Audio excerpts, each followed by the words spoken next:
hopeless of the hopeless. Control the game like the coaches. Stay dropping gems, we the winners, culture, you know this. Never coasting, always elevating, staying focused. When it's all said and done, we the winners, culture, yeah. We winners, culture. It's all said and done.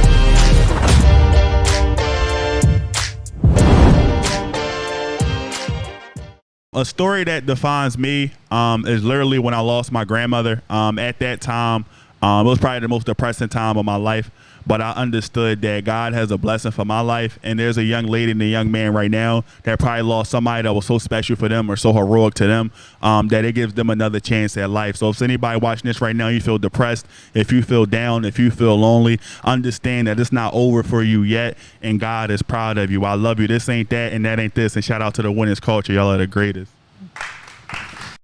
What's going on, y'all? It's just JJ, and this is the Winners Culture, the podcast where we explore the lives of creators and entrepreneurs and redefine what it means to be successful. I'm your host, it's just JJ, and to my right. Hey, y'all, it's Blondie. And today we have a special guest, man. The only way I could describe this guest is by energy, just so much positive energy. The first time I seen him was at a former Winners Culture alum, Wolf, at one of his events, and he had a panel of men, and when this brother spoke, the room shook. Everybody stopped talking, everybody paid attention, and I had to know, like, who is this brother? And then I seen him again at Manny 215, another Winners Culture alums conflict resolution tour, and it was the same energy. It was positive. You know, we had the tour rocking, and just the way he spoke, I knew this brother had a story I had to hear. So we have none other than PhillysMotivation. How you feeling, brother? Man, how you feeling? Good to see you, for real. It's an honor to be on Philly Billboard, man. What y'all Make sure doing you right got the mic. I ain't even got the mic, man. How you feeling, man? It's a pleasure to be on Philly Billboard, bro. It's just a blessing to be here. I'm just thankful, bro, just to be here. You an amazing person, bro. I was telling you off camera, but every time I come around you, man, your energy is everything, man. So I'm just thankful to be in your presence. I'm thankful for what you're doing for the community, and I'm also thankful for what you're doing in the media room, man. It's just amazing, bro, for real. Thanks, brother. I really appreciate that, man. We shot it. And shout out to my man, DJ Bounce, behind the board. The Bounce God. What we doing, Bounce? What we doing? You mean a little backstory, man. We were just all on tour together. We was going school to school on Manny 215's conflict resolution tour. Don't get tricked out your spot. Shout out once again to Manny, because that was a powerful event. It was an event the community needed. It was an event the kids needed, and it was an event that brought us together as creatives. And so, tell us a little bit how you got involved with the conflict resolution tour. So I remember Manny 215. I remember Manny hit my phone. He called me. He was like, "Yo, bro, I need you to clear the whole month of May." Like, he just hit me, said, like, that's Manny-ish. That's Manny-ish. He just call you and wants you to free up 30 days out your schedule. You feel me? But Manny is a brother of mine, so anything that Manny had called me for, it's only a little bit of people in my life that I'll do that, where I'll shake my schedule, I'll move my schedule for what he's doing in the community, bro. I knew Manny when I was 16 years old. I went to Lincoln High School, and he used to play for King. And the person that Manny is today, he was always that same person then. So once he called me, I said, bro, I got you. I'll do anything you need me to do. Like, man, I need somebody to come on the tour and turn it up, and you're the person for the job. And I said, say no more, bro. Especially with the conflict resolution, it's needed in the city of Philadelphia with the gun violence that's going on. So, man, it was a beautiful tour, man. That 1 month was amazing. I was able to go back to my old high school. It was just something that's going to be special, and I'll remember for the rest of my life. Yeah. And I felt like it was important that we touch on that a little bit, because I think this is, you know, the first time that we really got to talk about it a little bit. You know what I'm saying? We did it, but we really had it rocking. So I want to give everybody. Yes, sir. Yeah, for sure. You know, for sure. Bounce's flowers, your sir. flowers, because, Yes, you know, the synergy between us really had made a good show. Yes, sir. Definitely. But as for today, man, how y'all feeling? I'm blessed by the best. I'm blessed, man. I'm blessed. I'm feeling good. I feel good. I can't lie. As we talked about it off camera a little bit. Tell us a little bit about what you got going on, man. Yes, my sir. day, I'm fresh off a flight. I just landed in Philly around like 5:30 from Mexico. I went on a birthday trip, one of my best friends. And, you know, just gonna keep it clean, but Mexico don't owe us nothing. Yeah, if you and her nothing. close friends, you one of the lucky ones. For sure. You're lucky, for sure. For sure. You're lucky. For sure. Philly, how you feeling? I feel blessed, man. I feel blessed. It's mental health awareness month for Black men. Okay. So I definitely been just trying to check on my mental health every day on a daily basis, seeing how I feel on a scale of 1 to 10. One of my close friends, Nate Evans Jr., is also a professional speaker. He has a podcast called Change Why Normalize. He do a thing where it's like how your mental health feel every day on a scale of 1 to 10. So I've been trying to hold myself accountable, man. Us men, we don't try to channel into our emotions on how we really feeling, and that can mess up our day, man. You know what I mean? So I just been trying to eat right, pray right, stay consistent on just trying to motivate and inspire. So, man, today, man, I feel great. From a 1 to 10, I feel like I'm a 12, and I'm trying to get to a 15 by the end of the night with Philly Billboard. Fire. I feel like, do y'all have anything specific y'all do to check on your mental health or like recognize your triggers or try to regulate yourself? Is there anything? Right. I'm gonna let the queen go first. As in recent years, within the last year and a half, I will say it has been like exercising, like working out and stuff. And honestly, it is because of my uncle, who's like a father figure to me, and he's always prioritized just being a healthy person and just putting his mental health and physical health first. So, and I just like being around him. So he would like go on runs, him and my cousins, and I just would like hanging out with the boys. So at first I started just wanting to keep up with them and just spend time with my family, honestly, because he also is a very family-oriented person. So in getting closer to him in my adult life, I've picked up exercising, which, you know, helps your brain. Like however you feeling, if you're feeling down, you're feeling sad, you got to move your body. You got to move your body so that you can start moving your mind and, like, you know, just keep going forward. So I'll say exercising. Yeah. That's extremely important. Yeah. First, I just read my Bible, man. Definitely read my Bible, clears my mind, because it just gives me an option that when I walk outside the door, it gives me an idea how to treat people or how to treat my neighbor or simply how to treat my girlfriend or, you know what I mean, treat my family. Because a lot of times you can go through a lot of problems, whether it's family, whether it's friends, whether it's somebody that you saw walking up and down the street that just got on your nerves. So just reading the basic instructions before leaving Earth always keep you in a calm mindset. And I learned that works for me, shooting content, motivating somebody, going to go help somebody, going to just be given.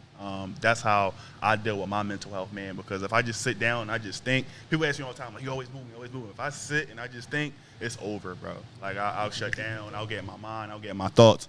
So definitely just reading the Bible, being a given person is trying to stay in my character at all times and not get tricked out of my spot like the conflict resolution tour, to not be in my character, because it's not a good thing. How about you? How you do it, man? Hey, that's crazy that you talked about the Bible, because that is definitely my like number one grounding tool. Like, yes, you know, waking up in the morning, I got the Bible app, so it's, yes, it's the daily verse, and amen. You know, Yes, sir. I try to open up, and especially in the moments where I feel like uncomfortable, I feel like something's off, or my mind is cloudy, or I feel like I'm about to go do something and I'm anxious a little bit. Yes, sir. It's such a grounding force to me, because man, I can't even explain it for real. No better feeling. Yeah, it's just like a spiritual thing that I can't really explain. And I think reading in general does help ground me, because I have to focus on the words. I gotta think about what's happening. Yes, sir. But I think it's something different about how the Bible hits. That's a great way to start. And yes, another sir. thing I've been doing recently too is I've been trying to be holistic with my whole thing. Right. So I in the morning I might go out and find some grass, take my shoes off and walk in it. You know, be one with the earth. Yeah, walk right. in it, let the sun hit me a little bit. Right. You feel what I'm saying? Then I might sit down and do it's an app called Calm, and Okay. do my meditation. And I try to be consistent about these things, because I really try to put myself in spaces and in places where I feel uncomfortable. Right. You feel what I'm saying? Because that's where growth happens. Right. So I'm oftentimes taking leaps of faith that feel uncomfortable. Right. So it's like I have to do things to like keep my mind, like not dwell on the negative, because sometimes I feel like where is the researchers going to come from, or how are we going to do this, or we got 1, 2, 3, 4, 5 things to do, and I only really know how to do 2 of the 5. Right. So right. No, for real. so it's like, you know, I got to give myself that positive force. You know, I look at the grass and the trees. I'm like, if God provides for them, then He provides for me. Yes, sir. You feel what I'm saying? And, Yes, sir. and that's how it go. Yes, But, sir. Yes, sir, man. That's beautiful, bro. Yeah. Another. And your scheduled cries. Oh yeah. So it's, this is a little insider, but in the previous episode we talked about how I try to cry like once a month. And oh man, that's dope, bro. No, for real, that's dope. And the reason why I try to cry once a month is because I feel like I grew up like emotionally, you know, damned. Not like damn like cursed, but damn like a dam, like it blocked the it blocked the flow. Yes, sir. You feel what I'm saying?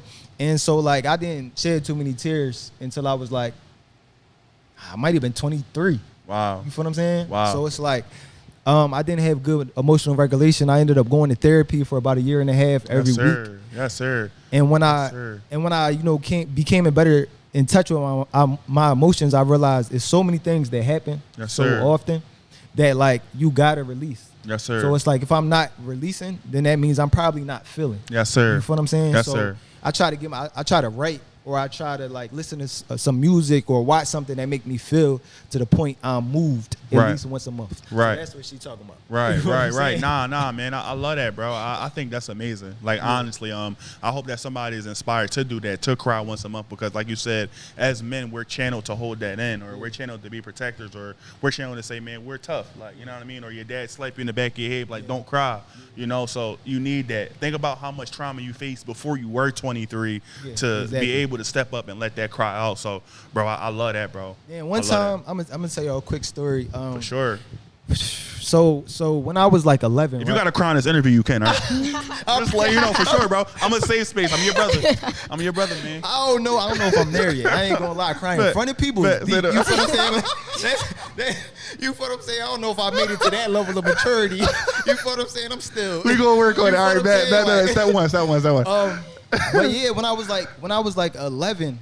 My mom had a brain aneurysm. Okay, wow. And the doctors gave her a 20% chance of living. Wow. You feel what I'm saying? Yes. And my mom, you know, that's somebody who's really close to me. Yes. You know, my everything. And I didn't know how to deal with that information. But I had gone to church, and come on, somebody. I had gone to church. This is the crazy part, though. I went to church, right? You know how the pastor be, you know, smacking you in the head. You fall out and all that. Yeah. That's what was supposed to happen. They like, you know, they said my situation. They praying for me in the church. They hit me in the head. I fell. Yeah. But I ain't cry though. You feel what I'm saying? Yeah. And the pastor like, it's okay, Jay. You could cry. Like I know it's heavy. Boom, boom. I couldn't make the tear. Like I can remember vividly. Like I cannot produce tears. Yeah. You feel what I'm saying? Like that's how I feel like trained I was to be tough. Yeah. You feel what I'm saying? And I learned that like at certain times to cry and in front of people is not the time, because your emotions as a man, your emotions affect the emotions of the people around you. Yeah. And that was for better or worse. You feel what I'm saying? So I had to kind of learn some different things in order to like process my emotions effectively. Yeah. You feel what I'm saying? Yeah. But on the same lines, that's right? Beautiful. So Father's Day just passed, right? You feel what I'm saying? And so it's a lot of rhetoric on the internet. Right. About Father's Day, you know, for better or for worse. So what's y'all feelings on Father's Day? Right, you know, I always let the queen go first. I don't see anything wrong with Father's Day. People do.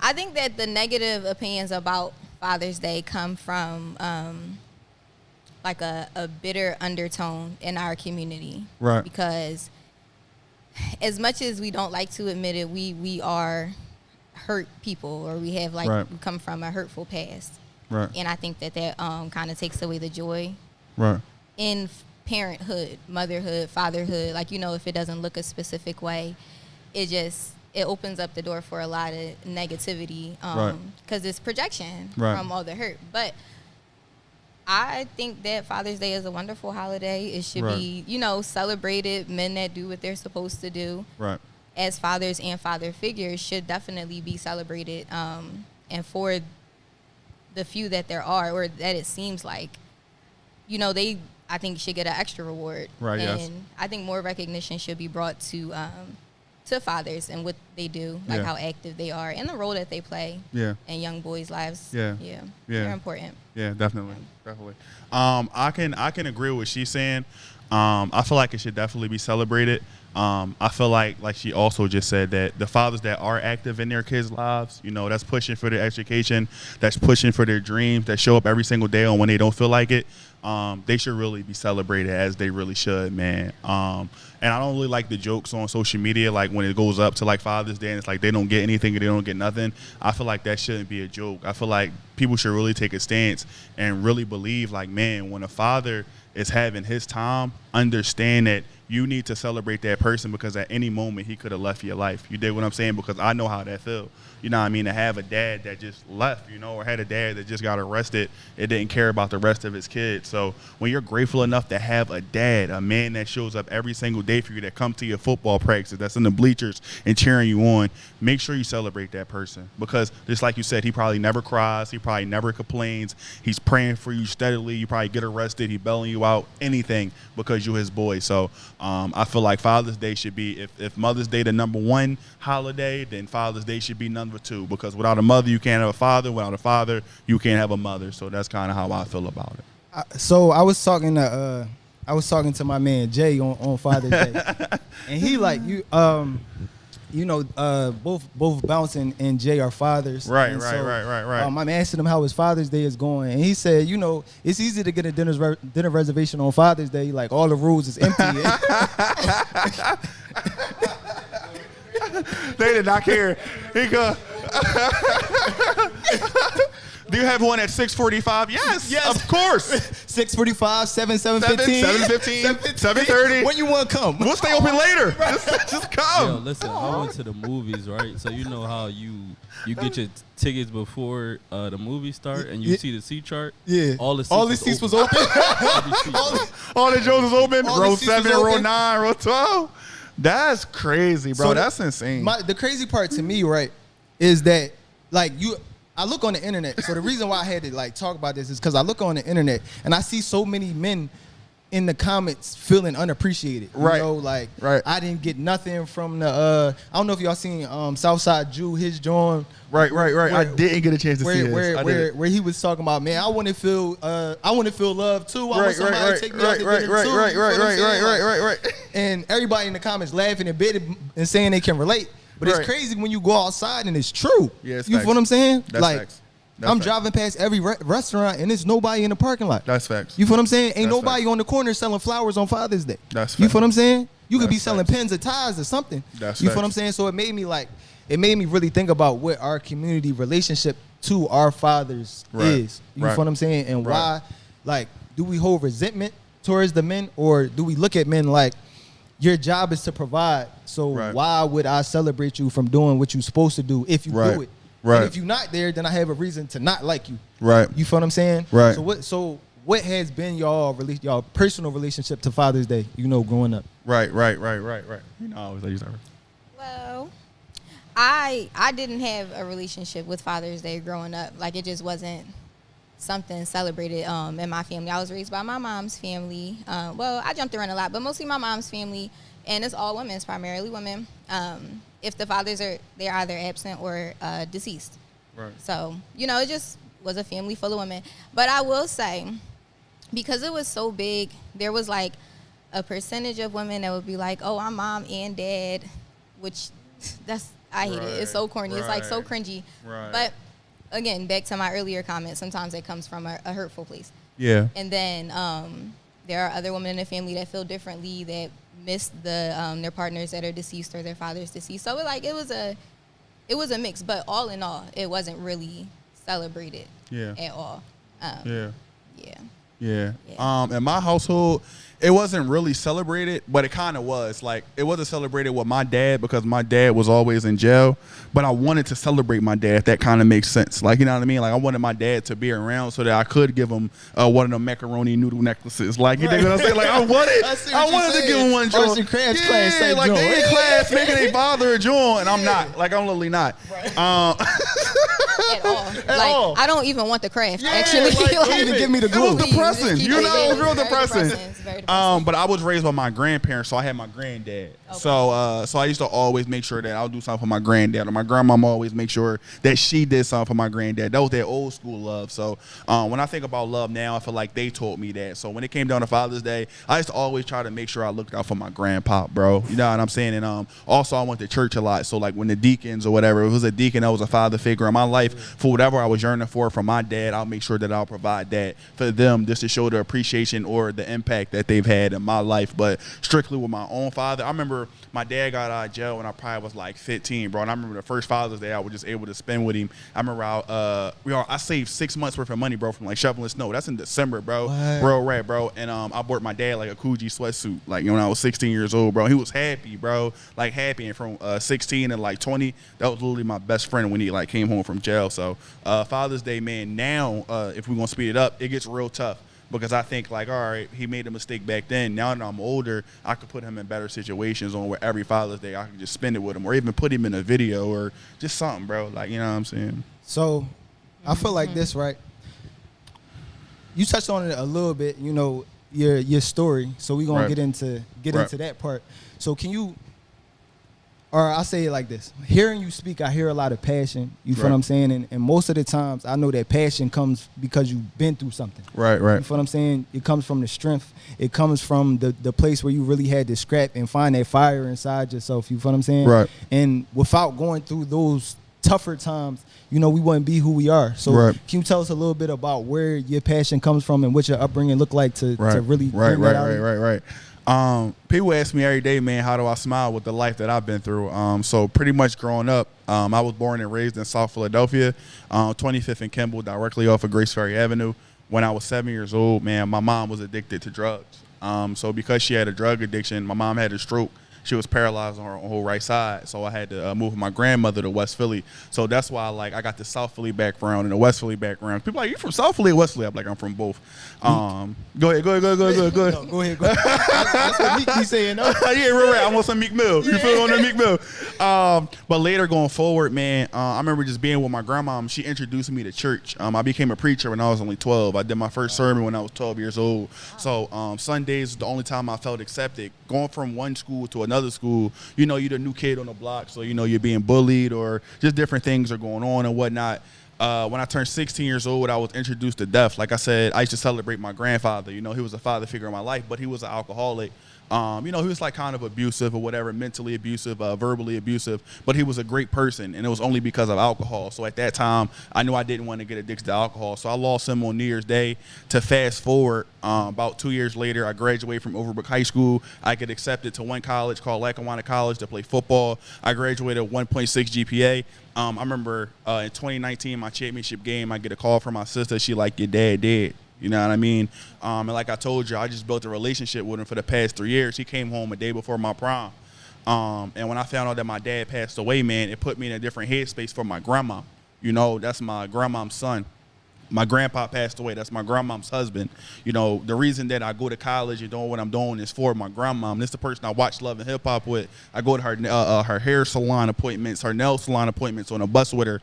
And through my whole entire college journey, I just had her on my mind. So, you know, when I lost my dad during my college journey, I was like, I'm not going to give up. I'm going to keep going. Some of y'all know, man, Trap Street Sadi, that's my cousin. When Trap Street Sadi got killed, I wanted to come home for his funeral, and my grandma told me no.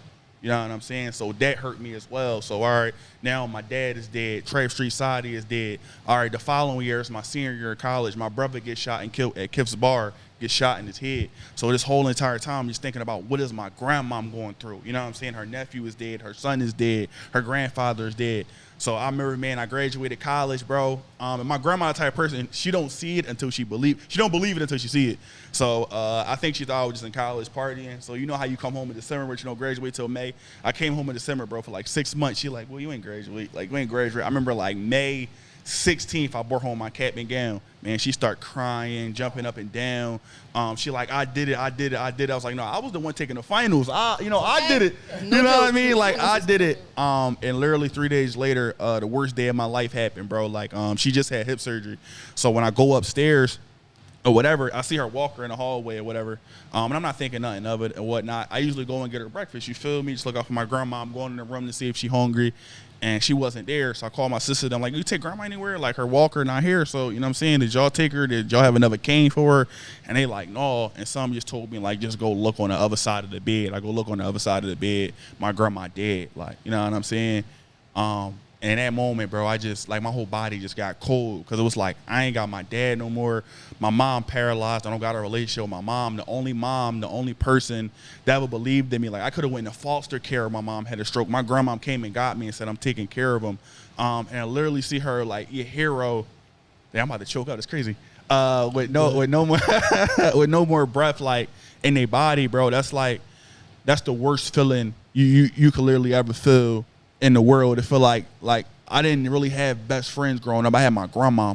Like, my grandma was my everything. Like, my grandma was my hero. Everybody know, like, Sunday dinner, grandma cooking collard greens, macaroni and cheese, and for me, man, it was just, I had a chance and a choice. And literally the next day, man, I just went and did a video and I said, no matter the pain you go through, no matter the trial and tribulation that you go through, you keep going, you keep winning. I went viral the next day. And the PhillysMotivation went from like 3,000 followers to like 11,000 followers. And I just started telling my story, bro, about like with my dad, to help other people that may have lost their dad. Telling my story about people, if you got trauma going on right now, just understand that a gun not going to help you. Understand that robbing somebody not going to help you. Talking about the word of God and praying every day, and in spite of the trial and tribulation that you go through, that's what's going to help you. So to kind of like fast forward, I'm a college graduate. COVID about to hit now, bro. You know what I'm saying? Like, now my career taking off. I'm getting paid $1,000 for gigs, and now the city shut down. So that starts to get depressing or whatever. 2 years fast forward. Well, let's just say a year fast forward. We lose Jasmine Lewis. We play basketball together. You know about the story of Jasmine Lewis. She was shot multiple times. She was shot and killed. Then 6 months ago, I lost my mom. In general, like, she passed away. And then 2 months ago, one of my best friends committed suicide. He called me. Well, no, he called me and then he texted me. And when I got the text message, it was the next day. It was like, it's Frank, I'm reaching out for prayer. And one of my homies, literally when I was looking at the text message, sent me a text of an article of him when he killed his wife's mom, and I think her dad, her stepmom and their dad. And I felt horrible, bro, because, like, what if a prayer could have helped him? You know what I'm saying? Like, what if me talking to him could have helped me? So the pain is still ongoing in my life, bro. My brother just got arrested on his birthday on Friday. Like, you dig what I'm saying? My little brother went and committed suicide last month. Like, you know what I'm saying? So the pain don't stop. So my journey is just into every little kid right now that feel like they don't got a purpose. This is why I do it. Every little girl that don't feel beautiful, this is why I do it. Somebody that's in a foster home right now and don't got a grandmama to come save them, that's why I do it, man. So the pain really just made me who I am today. That's why when you see me, it's always genuine. Because I could be 6 feet under, bro, or I could have been hurting somebody, or I could have been harming somebody, and I'd rather love you, black man, or I'd rather love you, black woman, than to just hate you or hurt you or, you know, talk about you. Oh my God, thank you so much for sharing all of that with us. Yeah. That's crazy, because I said I wasn't going to cry, but, like, I was talking about for myself. You feel what I'm saying? Right. Like, outside factor, I didn't factor that in today. I didn't Right. I want you to cry, man. You almost had me tearing up in here, but I want you to cry at all, bro. I ain't factor that in, but that you know, that story is deep, and of course I heard bits and pieces, like 3/4 of that as Right. we were moving around together. Right. So I knew that it was important for you to tell it. But one question I had, right, is what has your relationship to death and your relationship to pain become? Because after going through it so much, and this is a story with a lot of us that grow through traumatic situations and broken homes, you have to develop a relationship in pain and to pain and to death that allows you to keep going. You feel what I'm saying? What does that look like for you? So for me, it's a little different because I know what my position is in Jesus Christ. Because I'm a preacher, because I'm a minister, I got to preach at different funerals. You know, I got to go and hug a mom who 13-year-old kid was just shot and killed. So when it's somebody close to me, man, I preached at my grandma's funeral. I preached at my dad's. I preached at my mom's. My mentor, my aunt that passed away last month, I just did a eulogy at hers. So for me, it's not about getting numb to it. I don't want to say get numb because I don't want nobody to get numb to death. But simply for me, it's understanding that God gave us life and God gave us death. Like I said, I put on my Instagram story, somebody asked me, like, if you had a chance to bring your family back, would you? And I said, nah, I never want to override God. You know, like if you work in a supermarket, somebody come put an override or put a different price in.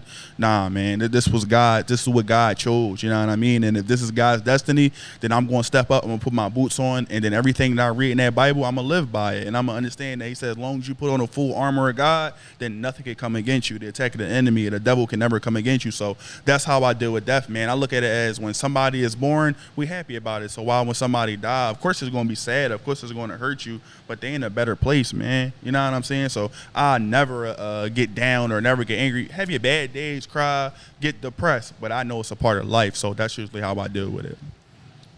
What on your bad days, because they do happen, what is the process like? Like, how do you start that process to get out of that, or to not let it go past one bad day, or like, whatever the duration is? I'm gonna be so honest, like it's either gospel music or just get up and do some hype music and then just shoot a video. It's your boy PhillysMotivation, this ain't that, and that ain't this. If you feel bad today, you better get up. You know what I'm saying? You better put your best foot forward. Yeah, like that's for people don't understand. Yeah, a release, like, you gotta release the videos that I do every day, posting every day, staying consistent is not, well, it's just for them. But like it's my therapy. Like it's for me. Like I'm literally outside yelling and screaming to a camera, but I'm releasing. So instead of like yelling and screaming and why me, God, I'm yelling and I'm screaming and I'm motivating. Or like my brother Corey Flock is here with me, man, and I'll turn his song on, I'll start jumping to the O, and I can't dance, but just because he here or whatever, like, you know what I'm saying? Like just playing some music like that always gets me, man, in a joyful mood or a happy mood,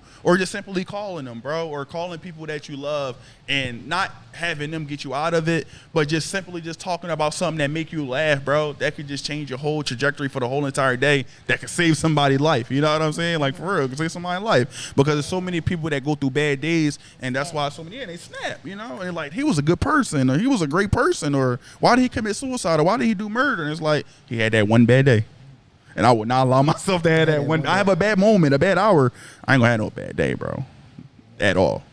So you said you play gospel. What's your go-to gospel song? Oh man, For Your Glory, man. It was right there. For real, bro. For Your Glory. Like, I can't even sing. I'll do anything just to see. Think about that. Like that's death, bro. Like the song is about death. For Your Glory, I'll do anything just to see you. You feel me? To behold you as my king. I want to be where you are. Yeah. Truth is where you are. That Peace is where you are. The gospel music could do it every time. Get you there, like, yeah. Dang, wow. I never thought dying was so beautiful. It really would. I do want to be where you are, Lord. Perspective. My song is Deep Blood Red by Molly Music. There you go. There you go. Music is so underrated. There you go. They are. Very underrated. Very underrated. That's a great song. I love that you know that. Listen, I got a little background in the music, and I know a couple, I guess, underground gospel artists, and he one of them. As you should. What about you, bro? What should you go to? My joint is the whole Fred Hammond. Amen. Amen. Yeah, it's the He took it back to Freddie. Yeah. That's my whole. Freddie with the Gango. If I'm going through something, I'm playing the whole thing. Yeah. Through. Like, Yes, sir. I ain't gonna lie. Fred Hammond's greatest hits. Play it now. That's probably in my top 10 in Spotify. I'm not gonna lie if I put it up right now. I'm so serious. Fred Hammond is rich off you, bro. Like right now. You know what I'm saying? If I ever got a chance to talk to Fred Hammond, I just give him a hug. I wouldn't Wow, say nothing. man. Wow. I want to let y'all know I'm genuinely having a good time right now. Like I'm literally having an amazing time. Like anytime I can talk about the Lord, bro, really try to make I'm it, having a good time. Because one thing that you were saying, I used to be a teacher in a school in North Philly, right? On Broad and Susquehanna and Tech for Harry, right? Right. So to be honest, the school is controlled by white people, right? People who don't understand what it would be like to be in our position, right? Right. Like the amount of tragedy, the amount of trauma, the amount of just perseverance you gotta have before you know how to really like live right. You know what I'm saying? Right. Live at all. You can't even really cook your eggs. Right. But somebody died. Right. So now you gotta process death before you know how to fry the eggs. Right. That's crazy. That's crazy. You feel what I'm That's saying? insane. So then we come into school and we start trying to teach them things that's not where they at in life. Right. You feel what I'm saying? So that's one of the reasons why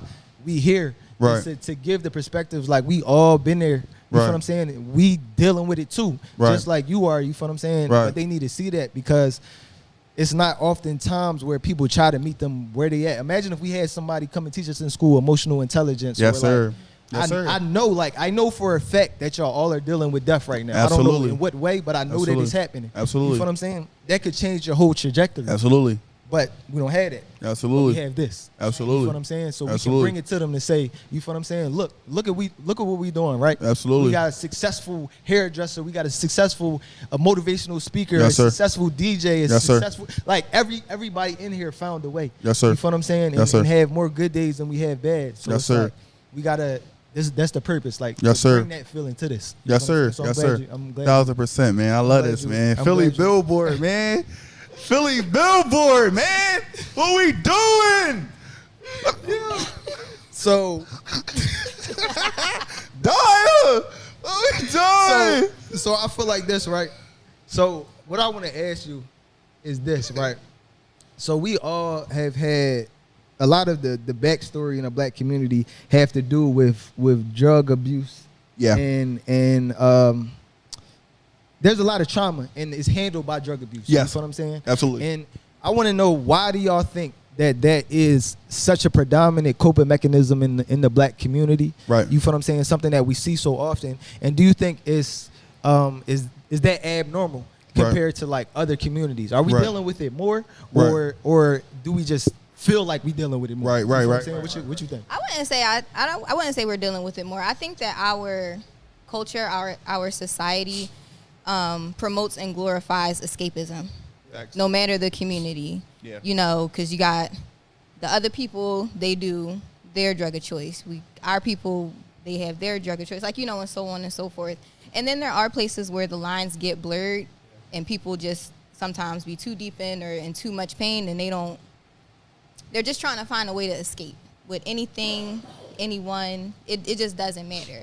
And everything we see on TV, everything around us is like telling you to run to something or run from something, and like they giving you something to make you run faster. Like, you know, it's just like it's a cycle, and you know that goes deeper into a lot of other things. But for this question right now, I think that our society glorifies escapism, disassociation through many channels, whether it be like the disorders, like the coin turn disorders, and not to discredit any legitimate feeling or, you know, diagnosis or anything like that, but they don't promote cures, just you know, Give you more quick problems. fixes, little band-aids and stuff.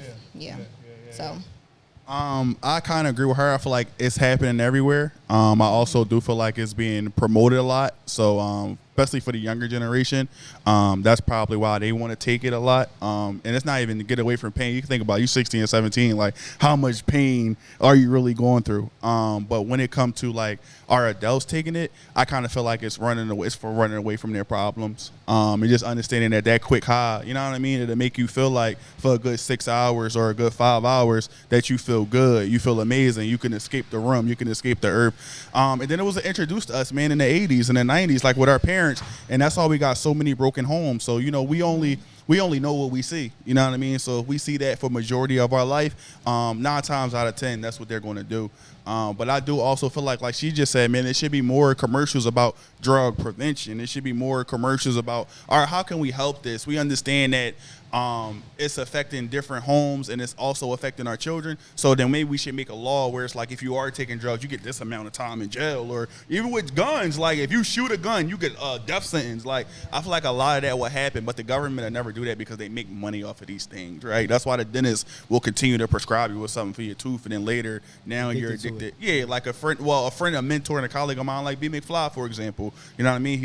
He got shot, he took Percocet just for his arm, and then later, you know what I mean, it became an opioid addiction. And shout out to you for everything you're doing for drug prevention, surgical recovery, and B. McFly. So yeah, man, it's definitely pain. Like, I watched it break up my household, like with my dad and my mom. Like, you know what I mean? Like, my dad was addicted to pills and my mom was addicted to cocaine. So it was just, you know what I mean, 2 different things. But at the same time, it was hindering, like, to my life, to my brother's life, to my community life, to everyone's life, bro. Like, even today, I was on Kensington and just seeing that whole thing, like, broke my heart, bro. they got like, safe houses down there. Crazy. Like, safe houses for them to do their drugs. whatever they want to do, like, insane.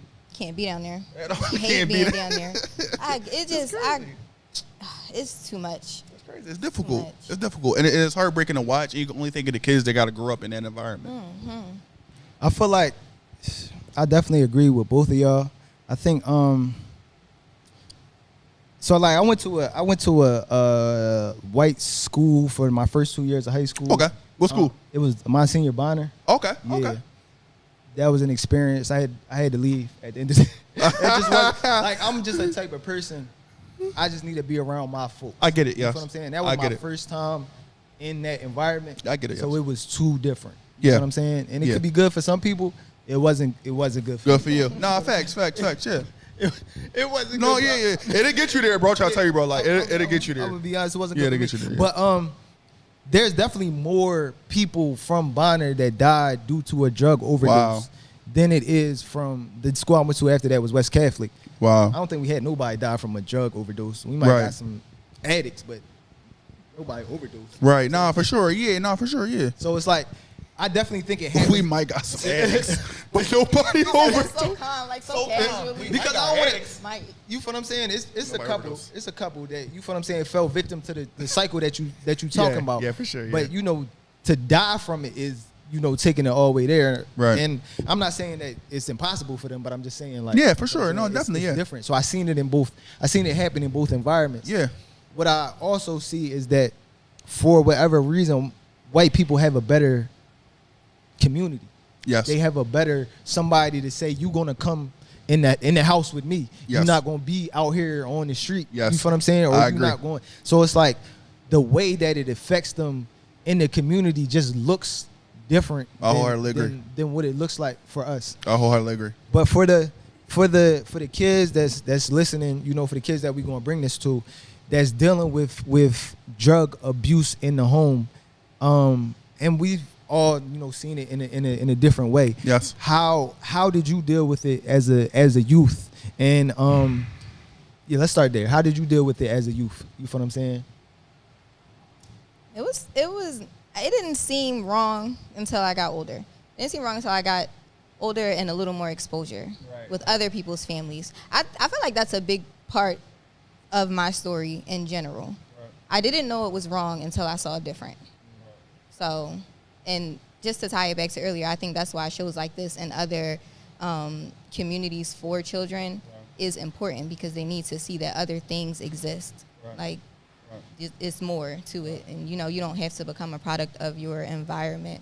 But once I realized it was wrong, I think that's when it got like hard and painful. And when you're a child, you don't really know how to process emotions, especially if you come from a broken home. Right. So that can manifest in many different ways. Right. I like to think that I was kind of I think I just turned my nose up to it, which there's a lot of irony in that for later in life, but I just really turned my nose up to it. I was like, I don't know why y'all doing this stuff. Like, y'all need to be doing this. Like, look at this family. Like, look what y'all doing. Like, and my feelings and mindset toward that has changed as I've grown into a woman. But initially, I was just very disappointed and very upset that was what they chose.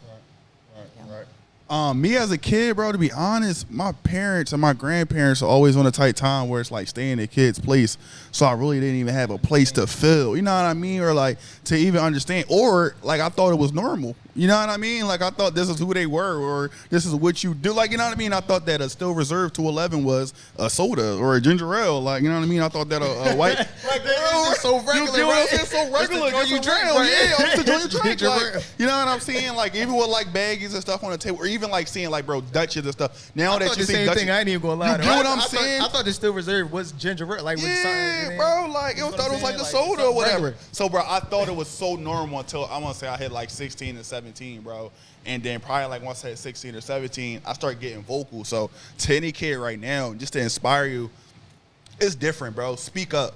You know what I mean? Now, if you got a mom that's doing it or an uncle that's doing it or your brother, speak up. You know what I mean? They might yell at you in a moment. They might get mad at you in a moment. They might say the worst thing into you in a moment. You saving their life. Speak up. That's one thing that I regret and I wish I would have known. Now, y'all got TikTok at 5. Y'all know what drugs is. Y'all know what liquor is. Y'all know what alcohol is. And y'all know when somebody abusing it. So definitely speak up. But for me growing up, bro, they treated it like it was normal, bro. Like the wraps, the backwoods on the table, whatever, it looks normal. Yeah. Like, Sending the kids to the store to get them. Because the guy at the corner store know you to get the cigarettes, the everything. My grandma used to write a note. Sorry, Grandma. Sorry, grandma. My fault, girl. No, girl, my fault. My family did that too. My fault. But they used to send a note. Yeah. Though, like, they used to write a note. Hey, I need 6 Marlboros. It was loose. Like, not even on back. Like, give them loose seats, like, for $3. That's how we grew up. Take a little sip of somebody drink on the table. Like, you know, they be like, oh, it's all right. You in the house. You My with dad your used to give family. me E&J, like, to feel better if I had a cold. Like, yes. I swear, bro. Yes. I remember me and my childhood friend, we used to sneak and steal her stepdad's gin. That's crazy. And that's crazy to be doing at such a young age because it's obviously disgusting. But we thought it was cool. No, for real. You know, when the kids' party turned to the grown folks' party, they turned up. Y'all having fun. It's like, okay, I want to do this. This is what being grown is about. Like, let me drink what they drinking so I could be where they at. Right. But this is what being grown is about. that's what I thought. I was young though. Listen, 11. that's what I thought. That's what I thought. You don't go get your Barbie. Right. She was there. She was there. She had her little drink too. Yeah, she had her little drink. Talk about she was there is crazy. All right, so how do y'all think our generation is doing a better job of handling our brokenness or the pain that we feel, or do you think that we falling victims to the same cycles of older generations? I think it's like half and half. I think we're doing better, but we still have a long way to go. Yeah, I agree. We definitely have a long way to go. I do feel like we're getting better. I do feel like we're at a time right now where we're able to express ourselves. I do feel like we're at a time right now where people mothers and people fathers are getting angry at their children for speaking up and for the resources that we do have and for the education that they do have. And y'all need to stop this. Y'all taking it as you think you're so smart. You think you know everything. But nah, receive that message and understand that they're just trying to help you and they're getting access to the resources that you weren't blessed enough to have at that time in that moment. So take yourself out your pride, take yourself out your ego, sit down with them, listen to them. If they ask you to go to therapy with them, do that. If they ask you to talk, do that, because it's very important, man. The information that these kids have now and are able to give to the higher generation or the elders that we have is super vital and super important. So yeah, I think it's definitely 50-50, but I do agree that now they have more resources to actually express themselves to their family. I think the parents too that are struggling with the newfound voice of our generation, I kind of have like started to look at it as the 7 stages of grief. Right. Because they have to, you know, kind of grieve the parent that they were or that they thought they were. Right. And I think that there's a lot of pride in parenthood. Right. Rightfully so. Right. But, you know, it's a fine line. Yeah, it's a fine line. Definitely so a fine line. I think if they start working through their stages of grief, yeah, then we can probably get there a lot faster. No, definitely. Like, you know. I agree. No, I like that a lot because I definitely see that pride and ego is a big factor that plays a part into being a parent in general. Because a lot of times, or what I've seen is that you become a parent with your thought in mind. Yes. You feel what I'm saying? Yes. Not with the child's will in mind. You feel what I'm saying? Like I'm gonna I'm gonna grow up and be like even me, right?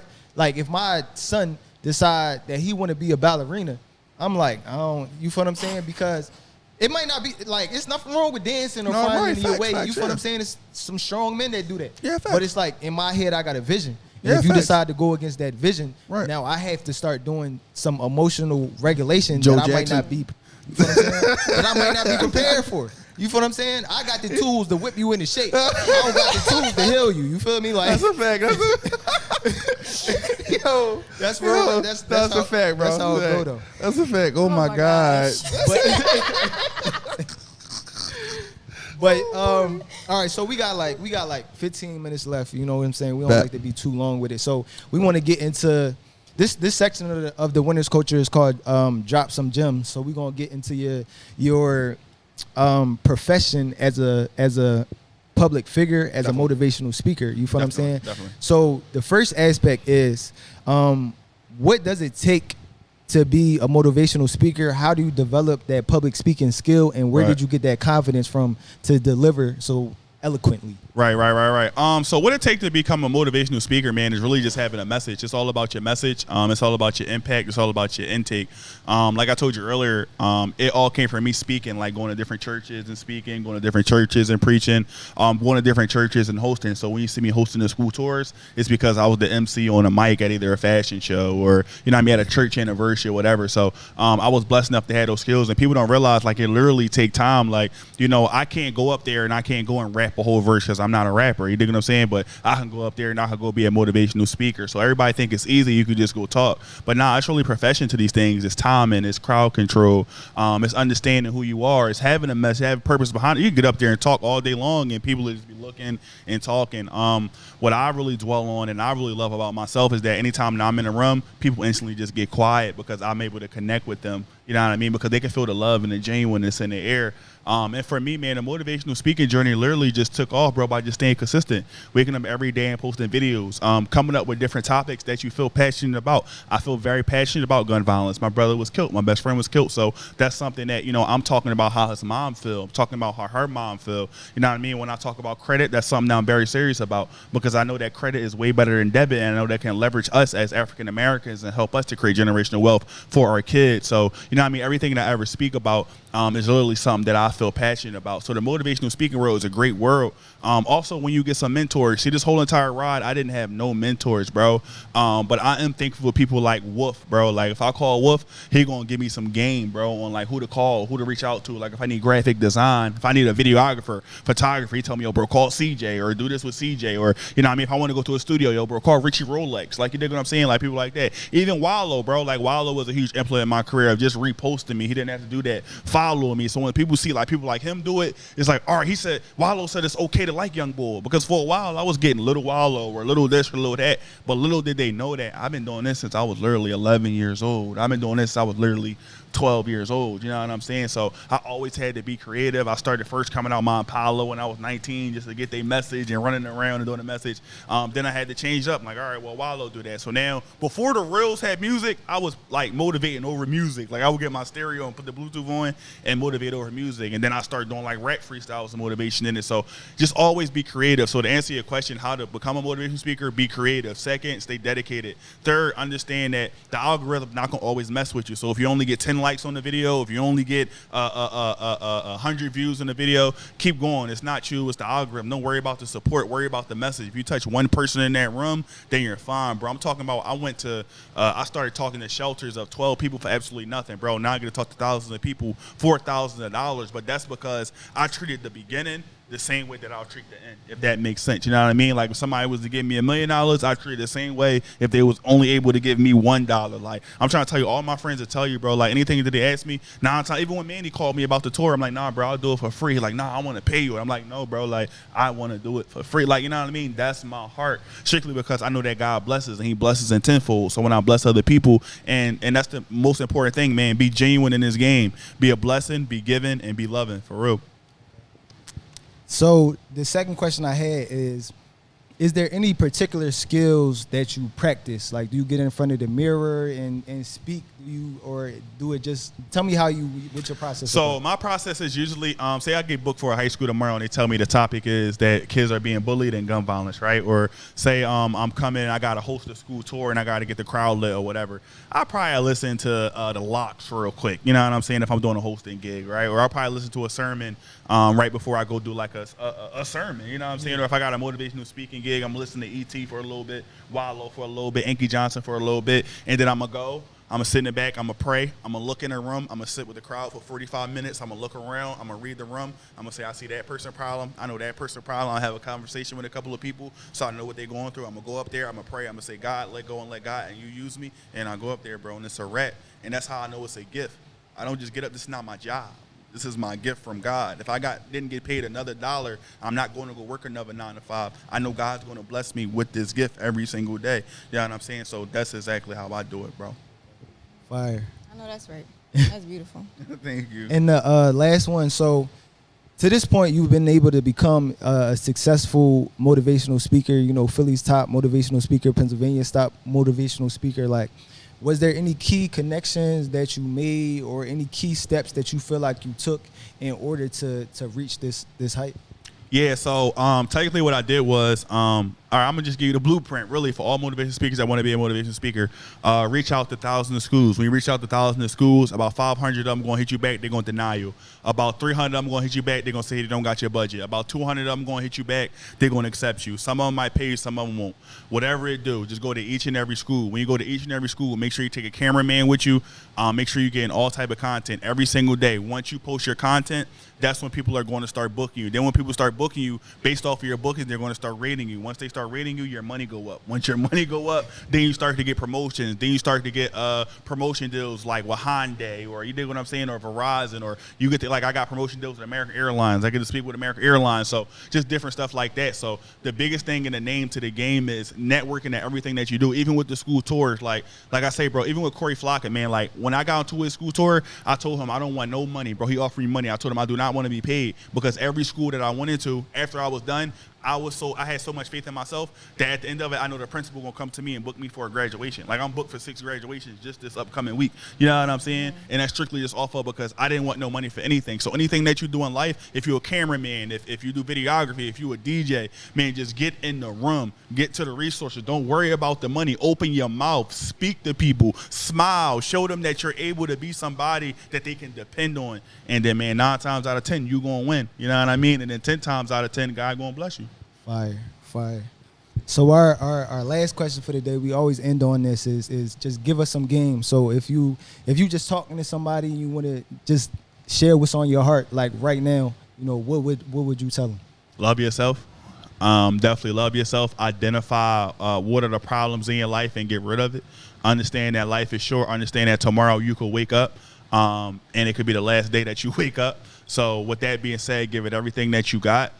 Put God first in everything that you do, whether if you're Muslim, whether if you're Christian, whatever God that you serve, man, get in that prayer closet, talk to him directly, sit still. Like my brother said, cry once a month, get that out of you, be a great person. Not only be a great person, but be a great person intentional. Don't do it for the camera, do it when the camera off, because when you think that the people are not looking, God is looking. So just continuously being you. Understand that just because you lost, it don't mean that you can't get back up. It's never too late. That's crazy. That's the school tour. Never too late. Shout out to my boy Corey Flockett. But it's never too late to be great. It's never too late to be amazing. It's never too late to start over. If you was in jail and you were dad and you want to come home, be a better dad, you could do that. If you was a young lady, you was pregnant before, you was a single mom, and you missed high school, you missed college, you can always go back. The dream's not over. Be you. Be unapologetically you. Love yourself. This ain't that and that ain't this, and can't nobody stop you. Oh, and Philly Billboard is the greatest platform in the world, and I don't think that nobody understands that unless they tune in to Philly Billboard. Oh, my fault. We appreciate that, man. and man, like I said, I just want to say, give you your flowers once again, because every time I seen you, man, it was so much positivity. I would have never known anything that was going on with you. You feel what I'm saying? Every time you stepped in the room, the way you commanded and demanded from the room was something special that I could feel. You feel what I'm saying? So I knew that I had to have you come up here, and we appreciate you so much, my brother. So thank you for being vulnerable. You feel what I'm saying? Love you too. So there you have it, man. It's another episode of The Winners Culture. I'm your host. It's just JJ. Follow us at 524 Media, Studio 524 Philly, at The Winners Culture on all platforms. We on everything, on Apple Music, on Spotify, on YouTube, on Instagram. This episode was a great one, and there will be more coming soon. We'll holler at you. Let's do it. What's going on, y'all? It's your boy PhillysMotivation. This ain't that and that ain't this, man. Right now I'm with the winners culture, man. It's something that definitely defines me, man, to just staying motivated and staying inspired. I love y'all. This ain't that and that ain't this. Winners culture forever.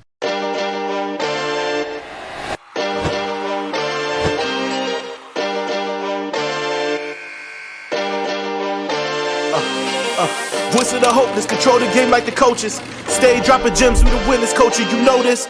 Never coasting, always elevating, staying focused. When it's all said and done, we the winners culture, yeah. We winners culture.